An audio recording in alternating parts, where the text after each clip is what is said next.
आत्याबाई मामाजी आले होते म्हणून म्हटलं मस्त असा बिट्ट्याचा बेत बनवतं. बिट्ट्या बनवल्या होत्या, घोटलेल्या वांग्याची भाजी, वरण, मस्त असं जेवण बनवलं. मामाजी आणि यांना सर्वात आधी जेवण करायला दिलं. नंतर सोनूला पण आम्ही जेवण करायला बोलवून घेतलं, कारण की बिट्ट्या हा प्रकार त्यांना माहीतच नव्हता. त्यांच्या इकडे अजिबात बनत नाही. सोनू, आत्याबाई आणि मी मस्त असं निवांत जेवण केलं. जेवण झाल्यानंतर सोनू लगेच कंपनीत चालल्या गेल्या. संध्याकाळच्या वेळेस मामाजी आणि यांनी बाजार वगैरे घेऊन आले होते. आत्याबाई बाजार काढत होते, तर मी इथं भज्याची तयारी करत होती. आत्याबाईंनी सर्व बाजार वगैरे नीट करून ठेवला आणि मला भाज्यासुद्धा तोडून देत होत्या.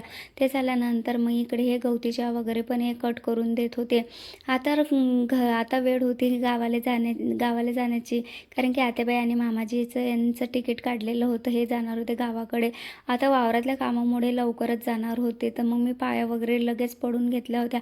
आत्याबाई, मामाजीच्या आणि यांनीसुद्धा पाया वगैरे पडून घेतलं होतं. थोडा पाऊस होता. लगेच आम्ही बस स्टॉपवर जायसाठी निघालो होतो, कारण की आता हे 2-3 दिवसच राहिले होते फक्त. कसे दिवस निघून गेले काही समजलं सुद्धा नाही. आमचं तर मन पण भरलं नाही.